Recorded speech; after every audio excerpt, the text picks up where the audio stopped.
આગામી રમઝાન ઈદનો પર્વ અને સાથે સાથે રામનવમીનો પર્વ આવી રહ્યો હોય, આ બંને પર્વ શાંતિપૂર્ણ માહોલમાં ઉજવાય, કાયદો અને વ્યવસ્થાની પરિસ્થિતિ જળવાઈ રહે તે માટે શાંતિ સમિતિની બેઠકનું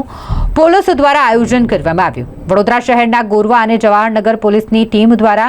આ એક શાંતિ સમિતિની બેઠક બોલાવવામાં આવી અને જેમાં ગોરવા પોલીસ સ્ટેશન હદ વિસ્તાર અને જવાહરનગર પોલીસ સ્ટેશન હદ વિસ્તારમાં રહેતા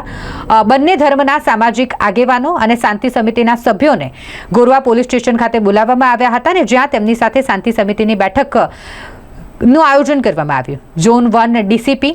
સાથે જ એસીપી કક્ષાના અધિકારીઓ અને પોલીસ ઇન્સ્પેક્ટર સહિતના પોલીસ કર્મચારીઓની ઉપસ્થિતિમાં આ શાંતિ સમિતિની બેઠક મળી અને જેમાં તમામ આગેવાનોને સૂચના આપવામાં આવી. આગામી તહેવારો શાંતિપૂર્ણ માહોલમાં ઉજવાય, સૌ એકબીજા સાથે હળીમળીને તહેવારની ઉજવણી કરે, કાયદો અને વ્યવસ્થાની પરિસ્થિતિ જળવાઈ રહે તે માટેની જરૂરી સૂચનાઓ હિન્દુ અને મુસ્લિમ સમાજના આગેવાનો તેમજ શાંતિ સમિતિના સભ્યોને આપવામાં આવી.